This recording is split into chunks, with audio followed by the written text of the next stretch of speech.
Selamat tahun baru. Kita bersyukur ada hujan di awal tahun, itu pertanda baik.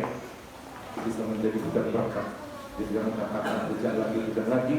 Jadi hujan awal itu adalah satu pertanda yang baik.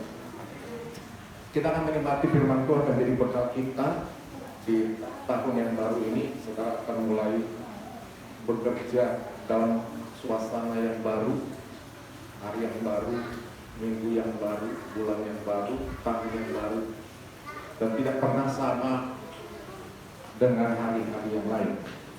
Mari kita buka kitab kita dari surat daripada Yohanes yang ketiga, 3 Yohanes sebelum kitab Petrus, sebelum kitab Yudas.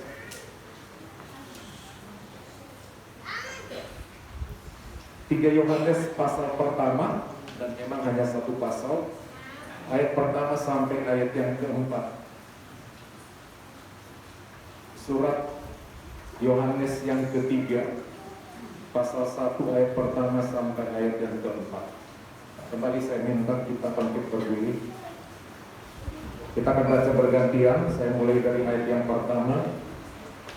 Dari penatua kepada Gayus yang kekasih, yang kukasihi dalam kebenaran.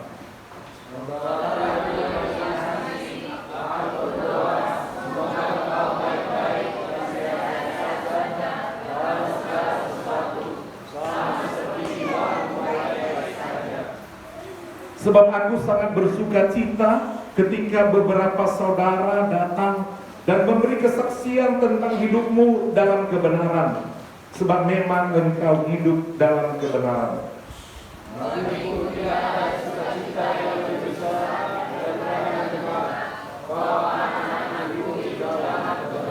Puji Tuhan, yang berbahagia adalah mereka yang mau mendengar firman Tuhan, merenungkannya dan melakukannya. Saudara, ini adalah surat Rasul Yohanes yang ketiga yang ditujukan kepada seorang anak Tuhan, anak rohani bernama Gayus. Dan dia sangat bersuka cita mendengar kabar tentang anaknya yang jauh, anak rohaninya. Dan dia perlu juga kirimkan surat untuk memberi penguatan. Karena bagi saudara yang punya anak atau saudara yang jauh, kalau saudara punya hubungan batin dengan orang itu, tentu saudara mengharapkan kabar yang baik. Alangkah menyedihkannya kalau kita mungkin menyekolahkan atau mengizinkan anak kita merantau jauh. Mana bapakku? Kita melepaskannya dengan doa, dengan harapan. Tetapi yang kenyataan kita dengar tidak seperti itu. Tidak seperti yang kita harapkan. Dia tidak baik-baik saja. Ya. Secara ekonomi, secara kesehatan, secara kerohanian, dia tidak baik-baik saja. Tentu kita sangat sedih. Biasa di momen Natal tahun baru, waktunya orang back home katanya, kembali pulang. Momen untuk merayakan Natal tahun baru, bersuka cita, berdoa bersama, itu adalah masa yang paling menyenangkan dalam kehidupan sebagai orang Kristen di seluruh dunia. Mau dia bangsa apapun, di negara manapun asal dia Kristen, selalu hari Natal itu adalah harinya bersama-sama untuk ada di dalam doa. Nah, dalam surat ini ada seorang penatua. Siapa lagi kalau bukan Yohanes? Dia sangat mengasihi seorang muda bernama Gayus. Dia tulis suratnya. Dalam pendahuluannya ada salam sebelum masuk ke inti surat. Ayat yang pertama adalah bagian daripada pendahuluan. Dari penatua kepada Gayus yang kekasih. Dia sangat mengasihi. Yang kukasihi dalam kebenaran. Jadi dia mulai mengasihi Gayus karena Gayus dibawanya kepada kebenaran. Dibimbingnya untuk mengenal kebenaran. mengenal Tuhan Yesus. Dan sejak berjumpa dengan Tuhan Yesus melalui perkenalan seorang penatua, seorang rasul yang bernama Rasul Yohanes, maka Gaius hidup di dalam kebenaran. Dan selanjutnya Gaius punya tugas untuk juga memberitakan Injil, memberitakan kabar baik pada masa-masa sulit pada zaman itu. Sehingga dalam pantauannya dari jauh, Gaius ingin menyatakan apa kabar. Dia mengucapkan salam itu. Ayat yang kedua, dia mulai masuk kepada inti mengapa dia mengirimkan surat, bahwa perkenalannya pertama adalah karena dia memperkenalkan kebenaran. Dan selanjutnya Gaius menerima dia hidup di dalam kebenaran. Sudah berapa lama kita mengenal kebenaran? Mengenal kebenaran, tahu kebenaran, belum tentu hidup di dalam kebenaran. Ada banyak orang Kristen sudah dengar kebenaran, sudah tahu apa itu kebenaran, tetapi tidak hidup di dalam kebenaran. Saudaraku yang kekasih, aku berdoa, ini pentingnya, dari seorang yang lebih tua kerohaniannya. Dukungan yang nomor satu adalah doa. Walaupun doa ini, saudara, sebenarnya orang yang didoakan harusnya bisa menjadi jawaban doa. Kalau kita katakan, saya berdoa supaya dia rajin beribadah, itu tidak ada artinya mau Rasul Yohanes pun yang berdoa kalau orangnya memang menutup pintu. Ya. Tidak, kita yang mau menentukan apa kita mau. Doa jarak jauh, kalau dekat masih bisa kita bernegosiasi. Kenapa tidak datang? Kalau bisa dikunjungi, ya ada konseling. Kalau dia mau menceritakan apa masalahnya, apa menjadi hambatan, dan kita bisa tawarkan satu solusi jalan keluar mengenai beban pikirannya, terbuka dia. Sebab kadang-kadang orang mulai menjauh dari Tuhan, dia sudah ada langkah-langkah ancang-ancang mau meninggalkan Tuhan. Biasa begitu step-stepnya. Atau mungkin dia mau meninggalkan gereja itu, pelayanan yang ada di sana. Dimulai dengan menjauh, seperti domba yang lepas daripada kelompoknya, jauh, dan akhirnya dia terhilang.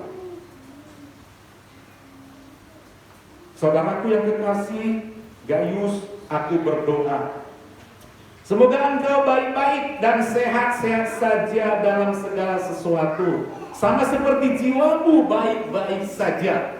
Nah, kesehatan itu, saudara, ada banyak artinya. Baik dalam kelakuan, baik dalam ekonomi, kemudian dan sehat-sehat saja. Baik, walaupun baik ekonominya, tapi nggak sehat, banyak uangnya, rumahnya besar, bagus, mewah, semuanya lengkap, tapi tidak sehat. Rumah yang megah itu tidak bisa dinikmatinya ketika kepanasan. Ternyata dia tidak kuat AC. Ketika dia kedinginan, dia buka baju, justru dia masuk angin dan lain sebagainya, serba salah. Jadi kalau udah sakit ini, biarpun ada uang, gak ada. Sehingga doanya kepada Gaius adalah, aku berdoa semoga engkau baik-baik dan sehat-sehat saja dalam segala sesuatu, sama seperti. Nah, kesehatan itu, saudara, menyangkut sehat, ya, hartanya sehat, ekonomi sehat, ya, keuangan sehat, kemudian badan pun sehat. Ada orang tua tapi sehat, ada orang masih muda sakit-sakitan. Jadi sehat itu mahal, saudara. Dan kemudian jiwa, ada orang, saudara, sepertinya dia baik-baik saja, sebenarnya dia ada gangguan mental, gangguan jiwa. Dia pemalu, dia penakut, dia ada trauma, Seperti itu, dia tidak percaya diri. Dia orangnya sangat malas. Malas dia bergerak. Tidak ada semangat mau bekerja, tidak ada semangat mau belajar, tidak ada semangat mau kuliah, semuanya memang jiwanya terganggu. Saudara, itu juga untuk apa kita secara jasmani sehat, tampangnya oke, rumahnya oke, tapi ternyata jiwanya tidak sehat. Dia bisa tersenyum sendiri, tertawa sendiri, menangis sendiri, bingung sendiri.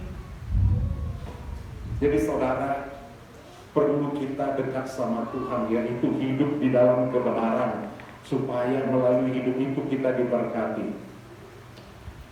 Sebab aku sangat bersuka cita, ini satu sukacita yang paling penting dari seorang hamba Tuhan atau penatua, kalau dia mendengar anak-anak rohaninya, gayus-gayus eklesia.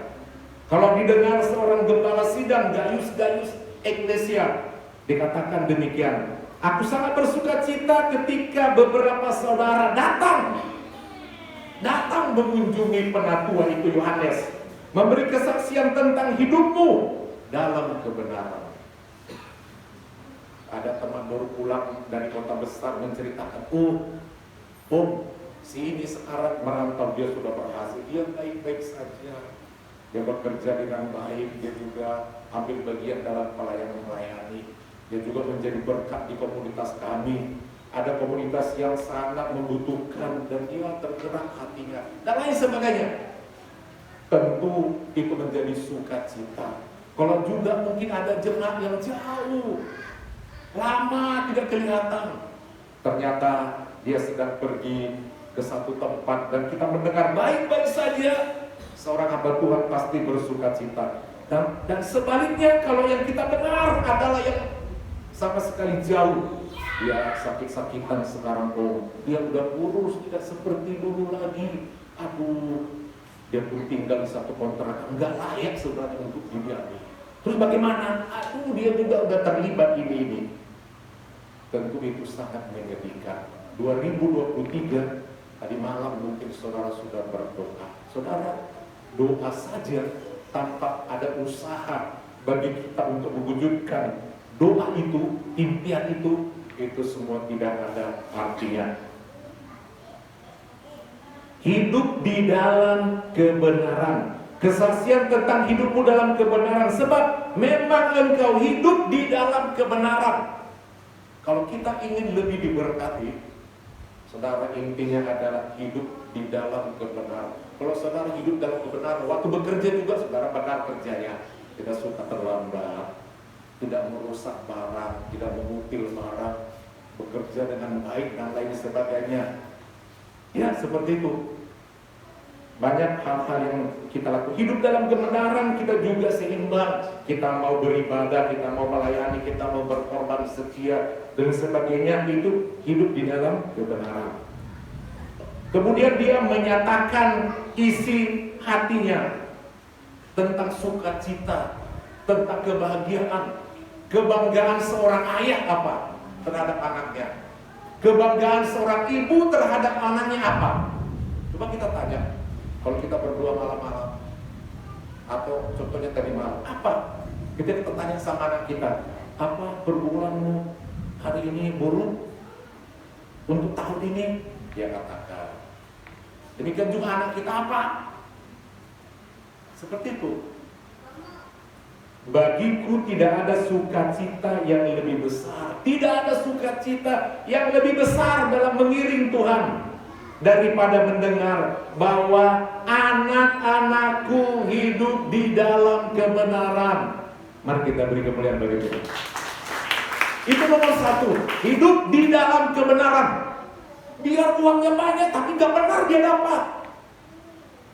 Ya, biar dia punya ini itu tapi tidak dalam kebenaran.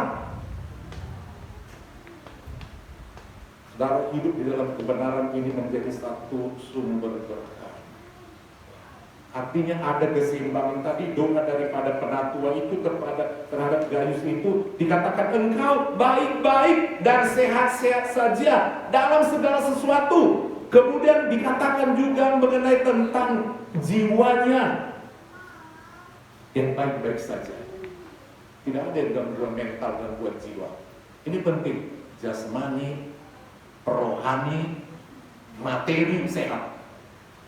Dan itu diberikan oleh Tuhan kalau kita hidup benar. Kenapa? Apa yang kita taburkan yang benar, kita akan menuai yang benar. Yakinlah. Mulai dari Januari ini kita taburkan yang benar-benar, ya bekerja yang benar, melayani yang benar, berkorban yang benar. Kalau kita ikhlas, kita taburkan, yakinlah ada waktu kita akan menuai, memanen. Kalau saudara menabur hidupmu secara ekonomi, secara sosial, kita kikir, Tuhan juga kikir sama kita. Kalau kita pelitnya minta ampun, lain hemat dengan pelit loh, lain sekali.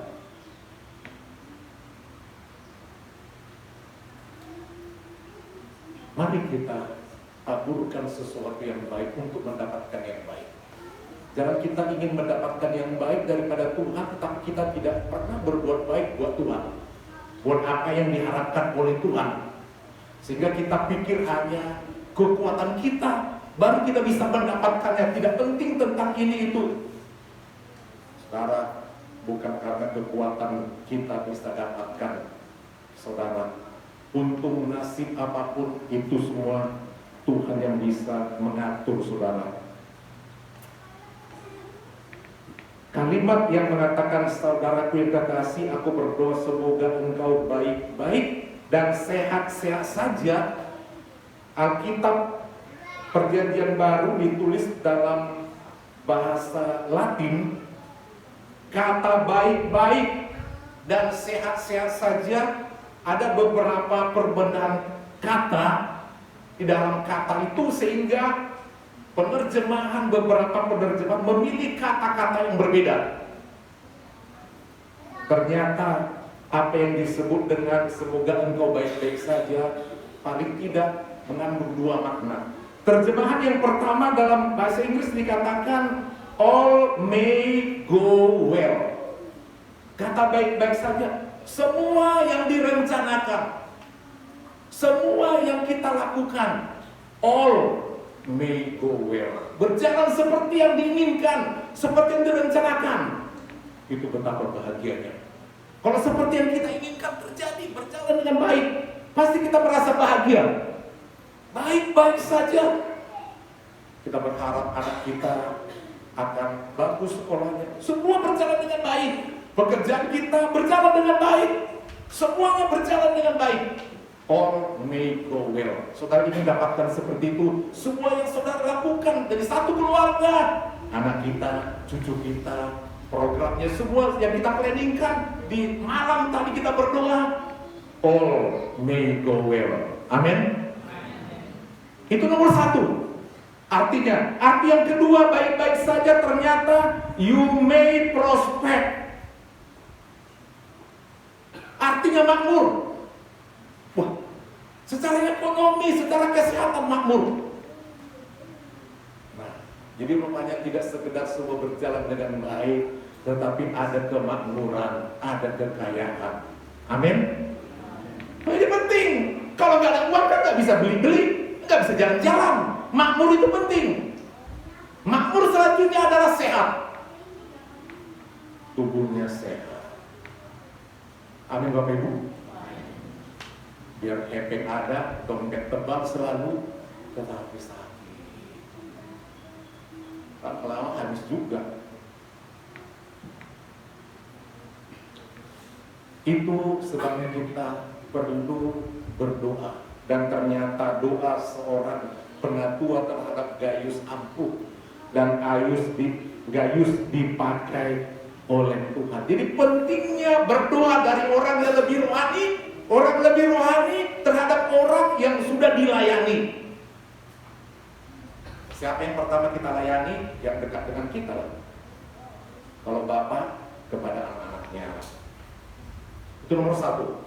Itu sebabnya penting satu kekuatan kerohanian, ekonomi yang kuat dari seorang ayah. Siapa anak rohani kita, siapa anak jasmani kita? Seorang penatua merasa dia bertanggung jawab buat anak-anaknya. Hei anak-anakku, saudara yang sudah menikah, saudara bertanggung jawab buat kemajuan anak-anakmu. Itu dititipkan kepada kita untuk kita perhatikan. Jangan berpikir bahwa anak itu akan menjadi sumber keuntungan bagi bapak dan mamanya. Bukan itu nomor satu. Itu otomatis nanti datang. Kalau kita sudah bekali, jadi nomor satu kita bekali. Ini baru SMA, udah kita mau gerogotin. Mungkin nih, belum ada apa mau digerogotin. Jadi saudara, tanggung jawab kita harus membesarkannya. Itu sebabnya kita harus punya penghasilan, punya pekerjaan. SD kita selesaikan anak kita, dan tanggung jawab bapak mama. SMP, SMA, kuliah, bekerja. Kalau boleh juga sampai menikah. Itu nomor satu kalau kita sehat. Jadi doa tidak sekedar doa, tapi memang kita menjadi berkat. Pada bisa kita berdoa sama dia, nah kamu baik-baik saja, sementara bapaknya sebenarnya banyak uangnya, ada uangnya. Kita biarin, kita dukung. Itu salah. Saudara ingin diberkati di 2024? Tadi katakan hidup di dalam kebenaran. Untuk bisa mengerti apa yang disebut dengan kebenaran itu, saudara, mari kita lihat kitab Mazmur pasal 92. Mazmur pasal 92 ayat 13 sampai ayat yang ke-16.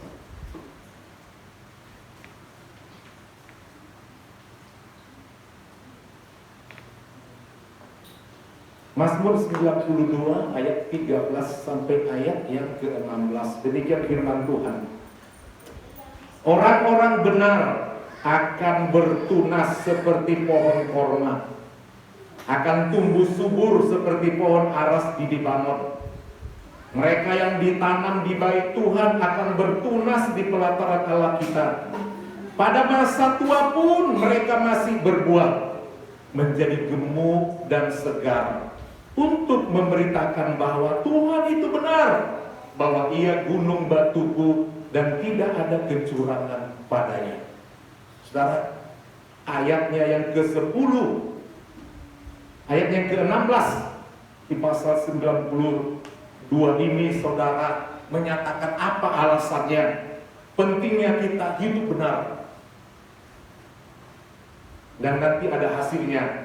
Dari berkat itu yang orang lihat, dari berkat daripada orang benar itu ada hasilnya.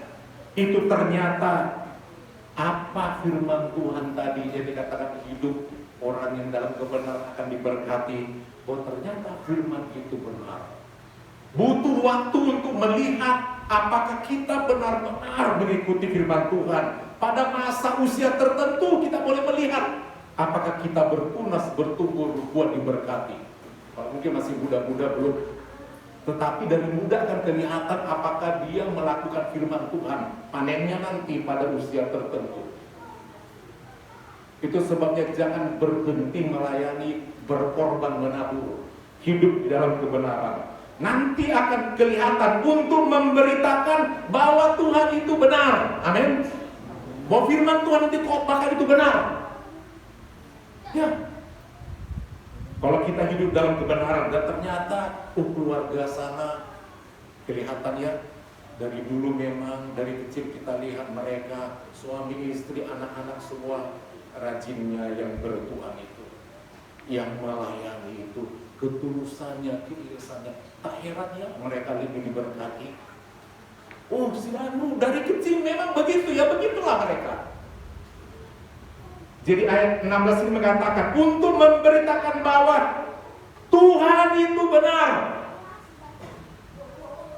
Jadi mulai dari 2024 ini mulai hidup dalam kebenaran. Anak-anak kita, kerohaniannya, sosialnya, semua saudara itu akan mempengaruhi ke depan. Saudara ingin melihat diberkati keluargamu, mulai bawa semua dalam kebenaran. Kalau ingin diberkati oleh Tuhan, bahwa ia gunung batuku, berharap kepada Tuhan. Dia gunung batu kita, bukan yang lain. Jangan harapkan backing seseorang. Backing itu sendiri bisa lenyap. Kekuatan sendiri ini. Tuhan. Bagaimana kita mengandalkan Tuhan? Ya, dukung pekerjaan Tuhan, dukung program gereja. Karena Tuhan terlihat dari gereja. Saudara tidak mungkin berjumpa dengan Tuhan Yesus, terus Tuhan Yesus bilang, dukung aku ya, kasih uang sama aku. Tak akan muncul di lorong itu yang bernama Yesus. Dia ada dalam program, dalam gereja, dalam pelayanan. Bahwa ia gunung batuku dan tidak ada kecurangan padanya. Apa yang Tuhan janjikan, ia dan amin. Engkau akan diberkati. Engkau tidak akan diberkati, tidak akan. Tidak ada kecurangan. Dia jujur. Ini dari dulu memang jujur kalau melayani. Kalau berkorban dia tulus. Ini memang murah hati. Nggak pernah hitung-hitungan. Dan Tuhan juga tidak hitung-hitungan. Jadi mari kita lihat ayat ini. Apa itu orang benar? Nomor 3, ayat 13 ini. Orang benar, nomor 1, saudara, akan bertunas. Amin. Bertunas. Saudara tanam apapun ada hasilnya. Nggak mati. Bertunas. Tunas adalah gambar, ada satu kehidupan, ada harapan yang baru. Kalau kita lihat satu tumbuhan sudah bertunas, ada harapan. Akan menghasilkan buah, ada yang akan dipanen. Udah mulai bertunas.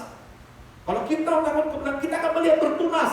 Mulai muncul berkat itu dari anak-anak kita, dari cucu kita, dari suami kita, dari istri kita, dari semua akan kelihatan. Kalau semua hidup dalam kebenaran akan bertunas. Yang kita tabur itu seperti pohon korma, bukan seperti pohon belimbing, pohon rambutan. Dikatakan pohon korma gambarannya. Karena tahu pohon korma ajaibnya, saudara, hanya 5 butir saudara makan sebelum saudara mau berpuasa, tahan tenaga untuk 1 hari. Tanaman korma ini sangat berguna. Saudara jalan-jalan ke Israel, salah satu oleh-olehnya korma, karena energinya, vitaminnya, bahkan bisa menjadi obat. Itu korma. Seperti pohon korma itu besar, tinggi, dan pohon korma ini tumbuh di padang pasir. Jadi kalau orang Kristen ini seperti pohon korma, walaupun dia di padang pasir, dia tumbuh bahkan tinggi. Pertama pohon korma bisa dia hidup, dia harus menancapkan akarnya jauh ke bawah, artinya kokoh, kerohaniannya kokoh. Setelah ke bawah, baru dia bertumbuh ke atas. Tidak duluan bertumbuh ke atas. Kalau kita mulai melihat ke atas, saudara, nomor 1 ke atas, kita jadi sombong. Kita mulai iri hati memandang, oh kita lihat ke atas, orang itu udah punya ini ya, punya ini. Tapi kalau kita melihat ke bawah, bersyukur. Ya, saya bersyukur. Bandingkan dirimu dulu ke yang lebih di bawah, baru saudara itu boleh melihat bahwa kita ada bersyukur. Kita kenapa tidak tenang? Karena kita selalu membandingkan ke atas. Aku belum punya ini, aku belum seperti orang yang itu.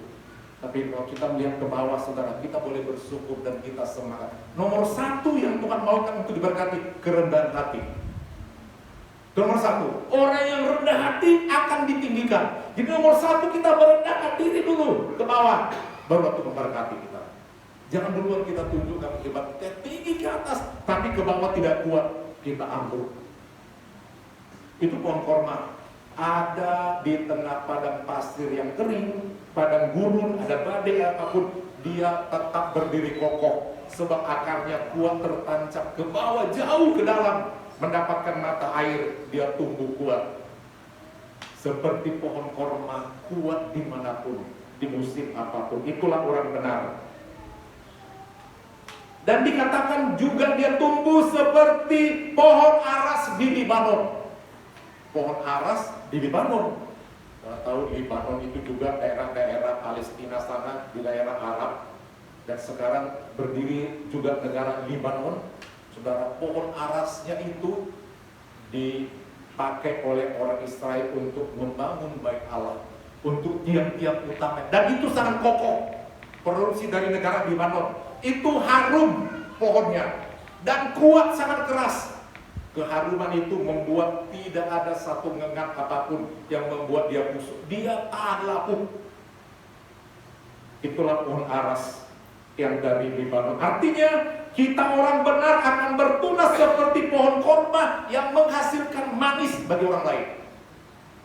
Dan kita menjadi juga harum, kuat tubuh kita, ekonomi kita seperti pohon aras dari Lebanon. Kuat, harum. Artinya nama baik kita terdengar di mana-mana. Kalau kita hidup benar. Kemudian dikatakan apa gambaran selanjutnya? Mereka yang ditanam di bait Tuhan. Orang yang tertanam di dalam ajaran firman Tuhan, ajaran gereja, doktrin pengajaran yang mentaati firman Tuhan. Apa nasib mereka itu dikatakan?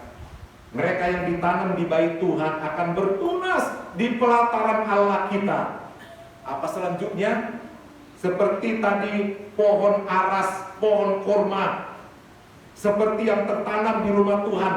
Apa hasilnya? Ayat 15. Saudara mau awet, diberkati oleh Tuhan, tetap segar, pada masa tua pun mereka masih berbuah. Amin. Saudara, pohon korma bisa hidup sampai 200 tahun. Berapa lama ada produksinya dia? Sampai tua pun pohon itu masih terus menghasilkan buah. Masih manis buahnya. Ini gambaran kita. Walaupun sudah tua, umurnya kesekian kata orang, masih menghasilkan buah, masih melayani, masih menjadi berkat, masih menjadi motivator untuk hal-hal kerohanian, untuk hal ekonomi, buat pelayanan, apa saja. Dia bisa menjadi motivator, memotivasi yang muda. Ayo begini, selalu menjadi berkat. Bahkan dikatakan secara fisik menjadi gebuk, badannya juga kelihatan sehat. Amin Bapak Ibu. Saudara merasakan sehat di hari tua, satu-satunya adalah kita ada di dalam kebenaran. Ekonominya gebuk, jiwanya juga seperti itu, badannya juga berisi yang disebutkan dengan kata gemuk. Bukan hanya sekedar gemuk, tapi gemuk loyo, saudara. Ini apa dikatakan? Selain gemuk segar, fresh, selalu kelihatan fresh, selalu kelihatan semangat. Dia seperti itu. Dia tua tapi dia semangat, bergairah, bisa mengalahkan anak muda kalau soal semangat mengerjakan ini itu. Itu dari dalam, saudara, mengalir sehingga ada semangat itu.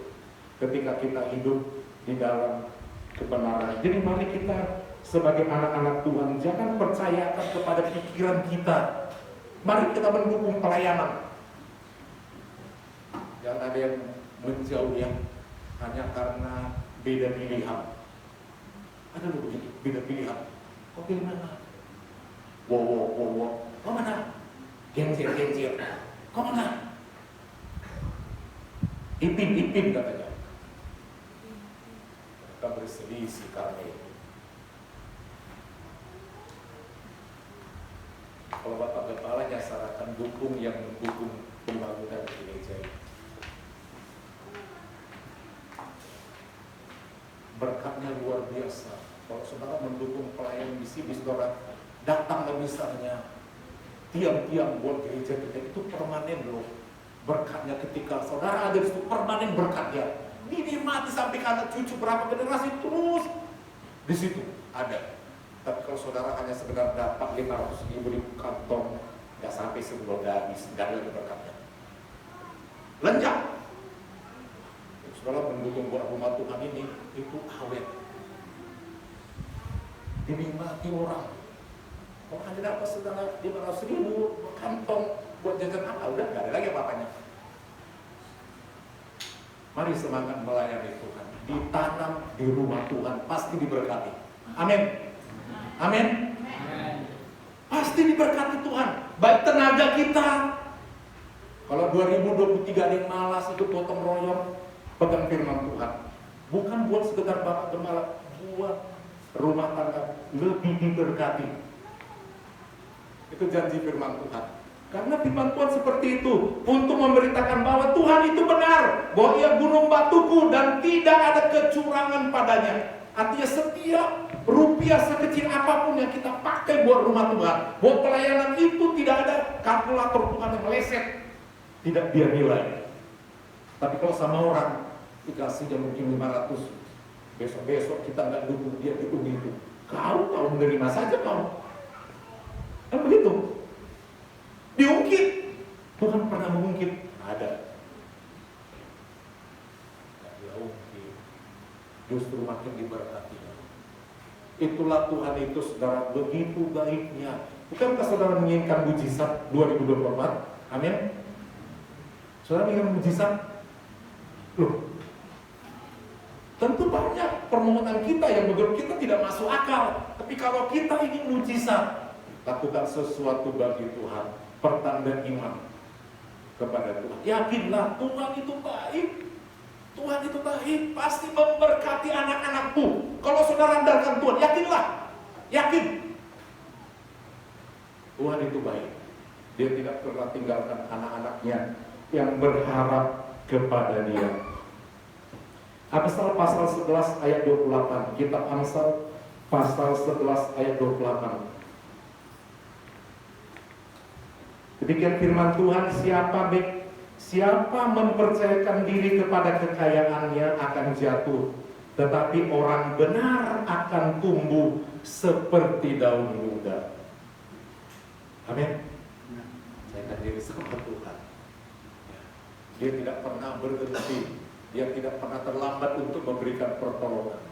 Jangan percayakan kepada kekuatan kita saja, tetapi percayakan kepada Tuhan. Kita akan bertunas. Saudara akan diberkati. Saudara akan dikatakan orang yang diberkati. Lalu apa? Seorang bapak dikatakan engkau orang yang diberkati. Dari mananya? Dari mananya? Seorang bapak diberkati. Dari mananya? Dari anak cucunya. Bukan dari tinggi badannya. Enggak sekedar itu. Itu kelihatan. Karena ada kucing mengatakan, diberkatilah. Itu, jangan tinggalkan Tuhan kalau mau diberkati. Kalau saudara belum dapatkan itu sebabnya dalam tradisi Batak, Rana, Marpogo, Ngamar, Pahoku, kalau udah meninggalnya, semua udah beres, terhormat. Amin. Mangorotor semua bunuh. Ngembas, mau keluar uang berapapun, Tuhan kirim selalu berkatnya. Ya begitu, kita pikir nggak ada uang buat ini, nggak ada uang buat ini. Tuhan kirim, karena memang dia diberkati. Itu baru keturunan, belum secara ekonomi lagi. Banyak orang juga saudara keturunan yang banyak, tapi secara ekonomi ini itu belum. Jadi saudara, mari kita sebagai anak Tuhan yang tahu sumber berkatnya itu daripada Tuhan. Amin. Bapak Ibu, Tuhan yang memberkati. Mari kita bangkit diri saudara.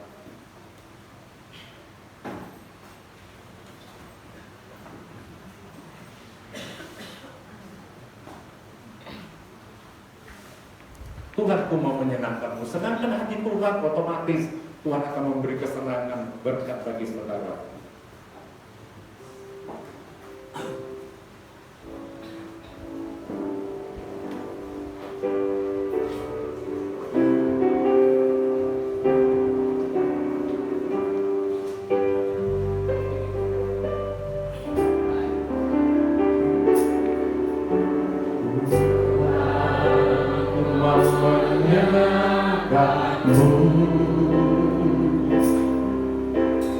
Tuhan bentuklah hati ini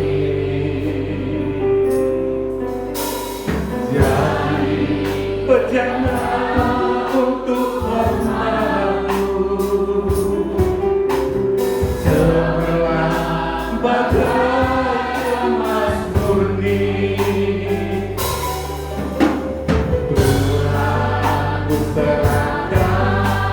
itu semua ku berikan padamu, dan hingga putus selalu agar aku menyenangkanmu, menyenangkanmu, senangkanmu. Hanya itu kerinduanku, menyenangkanmu, senangkanmu Tuhan. Hanya itu kerinduanku. Katakan menyenangkanmu, menyenangkanmu, senangkanmu. Hanya itu kerinduanku, menyenangkanmu, senangkanmu Tuhan. Hanya itu kerinduanku. Katakan, ku mau menyenangkanmu. Secara pribadi katakan kepada Tuhan.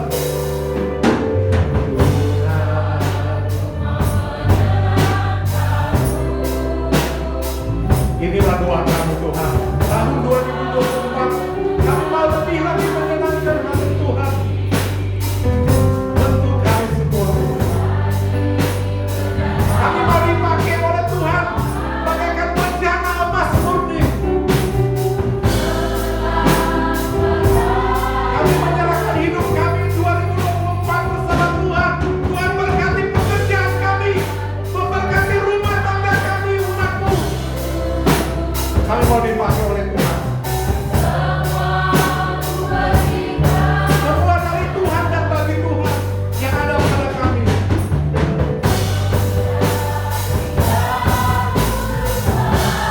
Semua dari Tuhan untuk Tuhan. Aku menyenangkanmu, menyenangkanmu, senangkanmu. Hanya itu kerinduanku, menyenangkanmu, senangkanmu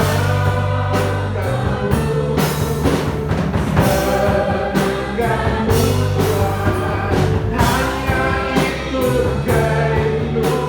kerinduanku. Katakan menyenangkanmu,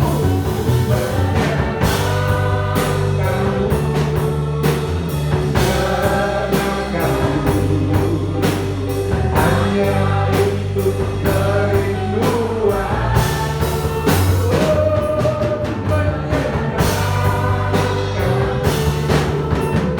senangkanmu. Hanya itu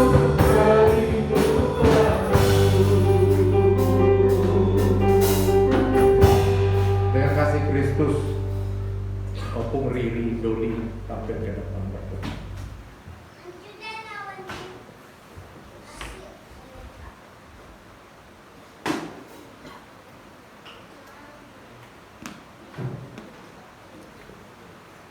Kami kembali bersyukur, berterima kasih kepada Tuhan Yesus sebab Engkau baik, sangat baik di dalam kehidupan kami anak-anak